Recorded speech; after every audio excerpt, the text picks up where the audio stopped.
And they won't. And I mean, that's just the reality of it. He'll be on the roster because he's, on a rookie contract, or at least he'll be in the training camp roster. He's on a rookie contract from a year ago, much like Dylan Gabriel. Those guys, I would think, would add, the Browns would add, somebody with starter experience to compete, because there's just no way with just, probably what the evaluation has been of Shedeur, as a player in the pros now, as well as how he came into the league, that they would give him the opportunity. I agree with everything Sam said in terms of the strengths of Shedeur Sanders. He is smart. He knows how to play the position.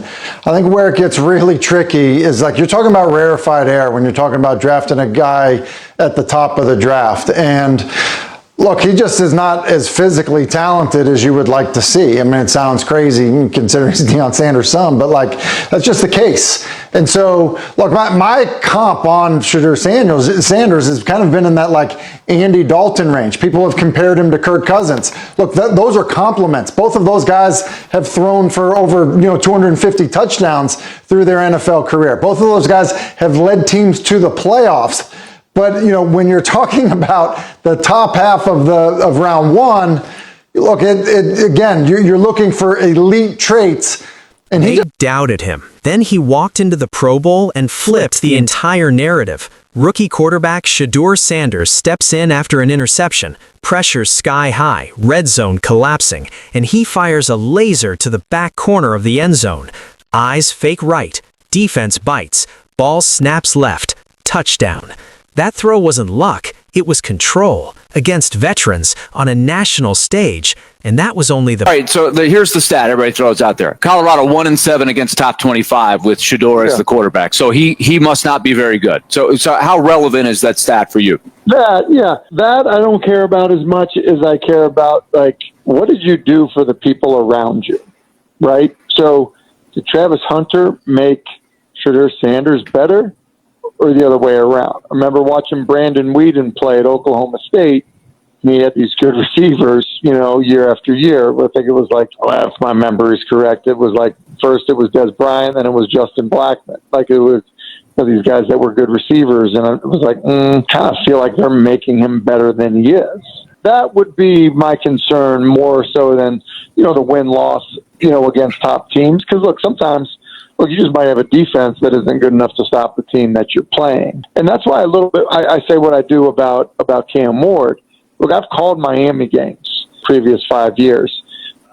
Miami is not the Miami of old. Miami was looking for a quarterback to elevate, the players around them. They tried it with De'Aaron King, and then they tried it with, a variety of guys. They're not the Miami that, from the early 2000s. So for him to kind of go do what he did at Miami, he was elevating the play of that roster. That's the type of stuff I think is very important and very difficult in the evaluation process. Tim Hasselbeck just went on national television and tried to end Shedeur Sanders' career before it even started. But what happened next exposed everything wrong with his take. While Tim was busy telling millions of viewers that Shedeur won't even enter training camp as the second guy, there was one problem. Shedeur was out there proving him dead wrong in real time. And the way this whole thing unfolded, it's about to change the entire narrative around the most talked about quarterback nobody wants to give credit to. How I felt about him coming out of college. I think that I think there are things he does at the position extremely well that you need to be able to do well to play in the National Football League. I actually think that's the good side of it. I think the bad side of it for him, I just think physically there are limitations that he has as a player that don't know that anyone is building around that. Could he end up, playing in the league for 10 years, in some role as a backup and then maybe get an opportunity to play? Sure, he could. Look, we need to talk about what just happened on Get Up, because this wasn't just another hot take from a former NFL quarterback trying to stay relevant. This was a calculated hit job, and it happened right in the middle of Pro Bowl weekend, when Shedeur Sanders was literally on the field showing exactly why Tim Hasselbeck is wrong. Let's set the scene. The Browns just hired Todd Monken as their new head coach, and obviously everyone wants to know what's going to happen with the quarterback situation in Cleveland. They've got Shedeur Sanders, the 5th-round pick from last year's draft, sitting on the roster. When Monken was asked about whether Shedeur would be the starter, he gave the most coach speak answer you could imagine. He said, "I think like any position on the team, that's still to be determined. Am I excited about Shedeur? Am I excited about all the quarterbacks in the room? Am I excited to coach this football team? Absolutely." That's standard new coach talk, right? Don't commit to anyone, keep everyone competing, build your culture. Nothing controversial there. But then they toss it over to Tim Hasselbeck for his take, and this is where things get wild. Tim doesn't just say Shedeur won't be the starter, he goes nuclear. He says, and I quote, "They won't build around him. He'll be on the roster because he's on a rookie contract, but there's just no way with the evaluation of Shedeur as a player in the pros that they would give him the opportunity. Quite frankly, I don't think he would even enter training camp as the second guy on the roster. Not even the second guy." Let that sink in for a second. Tim Hasselbeck, who spent his entire NFL career as a backup quarterback, and I'm not throwing shade, that's just facts, is sitting there telling the world that Shedeur Sanders, a guy who just finished his rookie season, won't even be QB2 in Cleveland. And here's the kicker. He's saying this while Shedeur is literally playing in the Pro Bowl. Now, I want you to think about the timing of this for a minute, because while Tim is on ESPN's biggest morning show destroying Shedeur's reputation, Shedeur is out there in Orlando playing flag football with Joe Burrow, Jalen Hurts, and all the other elite players in the league. They showed the highlights right there on the same segment. There's Shedeur on third down, looking for his favorite target, and they joked it was offensive tackle Garrett Bowles because, big boy touchdown catches always hit different. The broadcast crew was having fun with it. They were saying, now we're talking real ball, and he's validating himself now. You see the disconnect here? On one side of the screen, you've got Shedeur competing with and against the best quarterbacks in football at the Pro Bowl. On the other side, you've got Tim Hasselbeck saying he won't even be a backup. Something doesn't add up. Yeah, he doesn't have the body of work to go into the situation and declare this guy to be pencil him in as a starter. At the end of the day, Shedeur Sanders is a fifth-round quarterback. He had some highlights last year. There's no question about it. But I think if you're a new coach coming in, you're probably gonna have a different profile of the type of quarterback that you want. And so he's gonna bring in competition, whether it be a free agent, veteran guy, or draft someone this year. It's not gonna be at 4, but there's gonna be competition in that quarterback room. But Tim wasn't done. Oh no, he had to twist the knife a little deeper. Later in the segment, when they asked him directly if he thought Shedeur could be a starting quarterback in the NFL, anywhere, not just Cleveland, Tim doubled down. He said, "I think there are things he does at the position extremely well that you need to be able to do well to play in the National Football League. But I think physically there are limitations that he has as a player." Physical limitations. That's the phrase that's been haunting Shedeur since college. And now Tim is throwing it out there on national TV like it's gospel truth.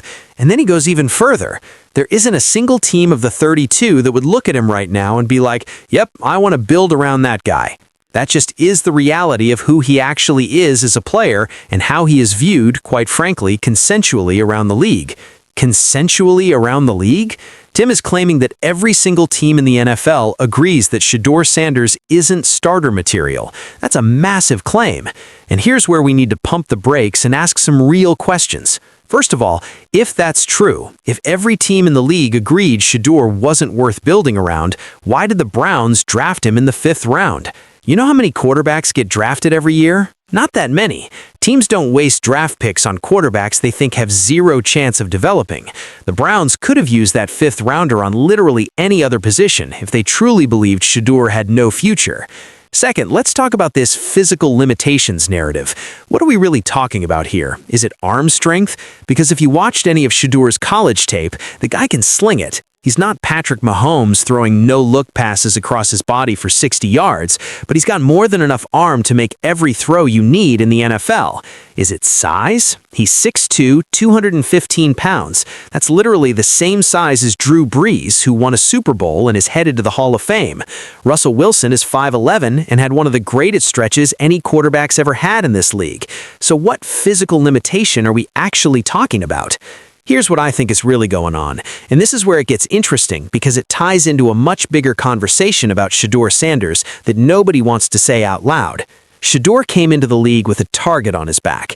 His dad is Deion Sanders, Coach Prime, one of the most polarizing figures in sports. Shedeur played at Colorado, where every single game was a national spectacle. He had the Prime effect following him everywhere, and that created a narrative that he's overhyped, that he's getting attention because of his last name, not because of his game. And look, I get it. The media circus around Colorado was exhausting. But here's the thing people keep forgetting. Shedeur Sanders put up numbers. In his final season at Colorado, he threw for over 4,000 yards, had a 74% completion percentage, and accounted for 37 touchdowns. Those aren't hype stats. Those are legitimate production numbers that would get any other quarterback in America first-round consideration. I actually think, that's the good side of it. I think the bad side of it for him, I just think physically there are limitations that he has as a player that don't know that anyone is building around that. Could he end up, playing in the league for 10 years, in some role as a backup and then maybe get an opportunity to play? Sure, he could. But I don't think that anybody, listen, there isn't a single team of the 32 that would look at him right now and be like, yep, I want to build around that guy. It's not, I'm not saying that to be demeaning or mean. But because he's Deion's son, because he was at the center of the primetime media hurricane, scouts started nitpicking everything. They questioned his decision-making under pressure. They said he holds the ball too long. They pointed to Colorado's losing record and blamed him for not elevating the team enough. Never mind that Colorado's offensive line was getting destroyed every week, and Shedeur was literally running for his life on half his dropbacks. None of that mattered. The narrative was set. Shedeur Sanders is overhyped. So when draft day came and he fell all the way to the 5th round, people acted like it proved their point. See, we told you he wasn't that good. But you know what's crazy? 5th-round quarterbacks who have Shedeur's college resume usually don't exist. Think about the guys who go in the 5th round at quarterback. They're project players, small school guys, developmental prospects. Shedeur came from a Power 5 program, started multiple years, and produced at an elite level. The fact that he lasted until the 5th round says more about the bias against him than it does about his actual talent.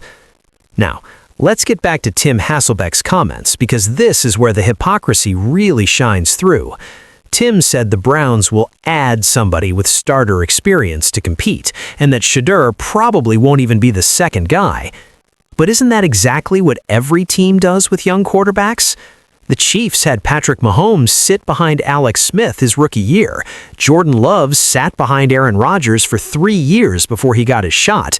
This is standard operating procedure in the NFL. You don't just hand a rookie the keys unless you're absolutely desperate or you drafted him first overall.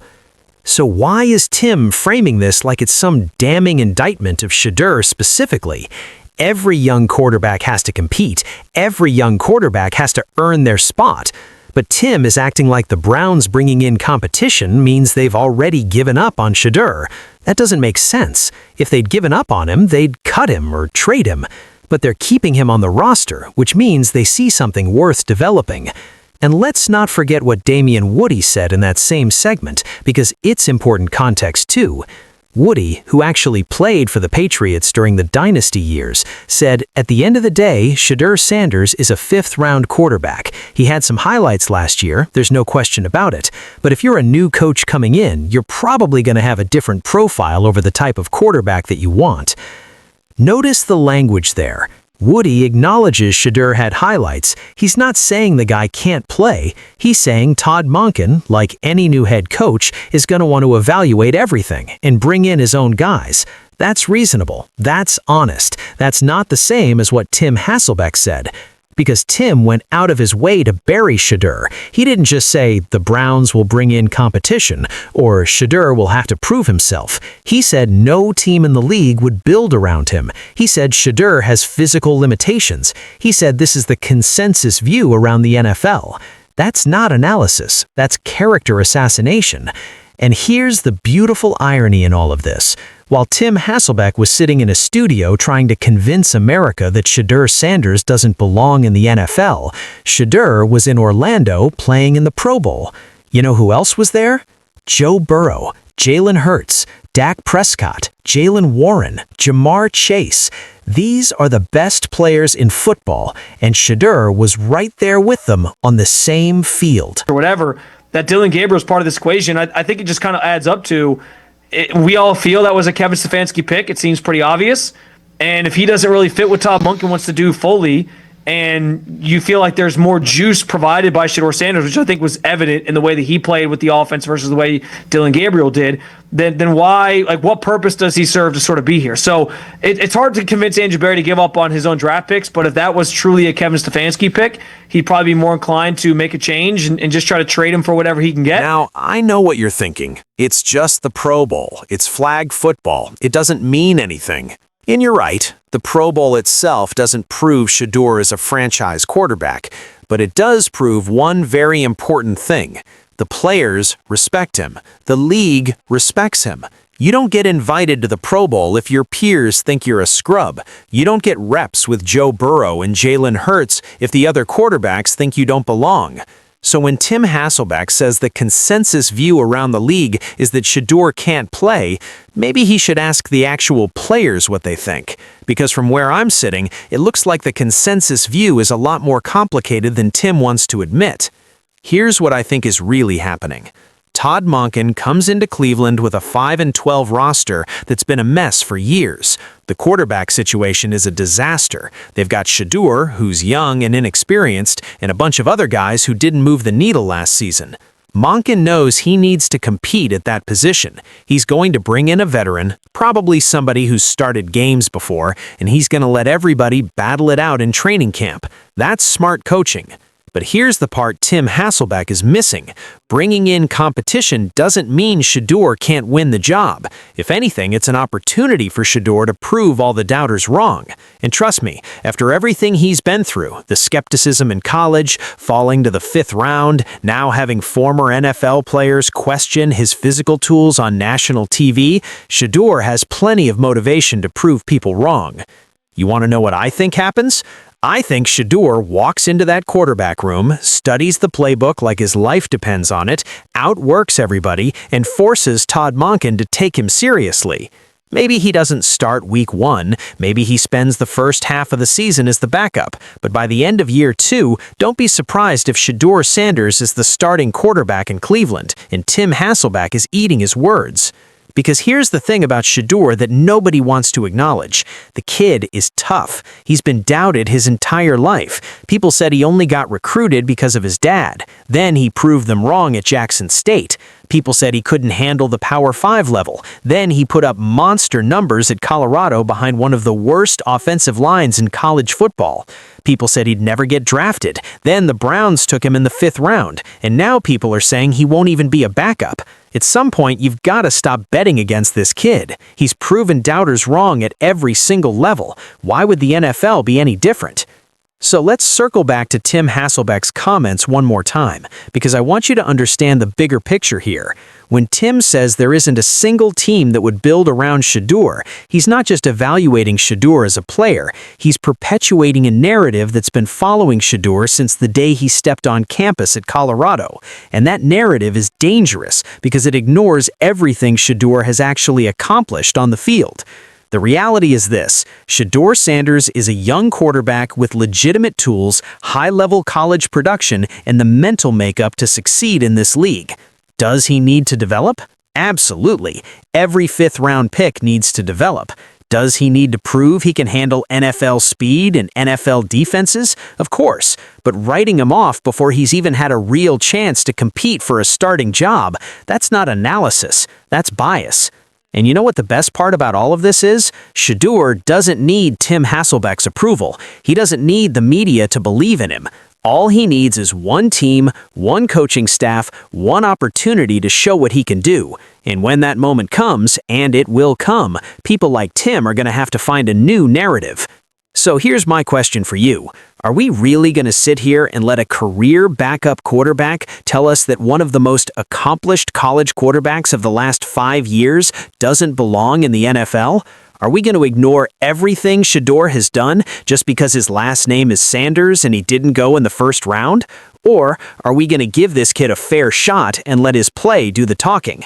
Drop your thoughts in the comments. Do you think Tim Hasselbeck crossed the line, or was he just being honest? And more importantly, do you think Shedeur Sanders can prove everyone wrong and become a legitimate starting quarterback in this league? If you want to stay ahead of all the NFL drama and see what happens next with Shedeur Sanders in Cleveland, make sure you hit that subscribe button, because this story is far from over, and when Shedeur finally gets his shot, you're going to want to be here for it.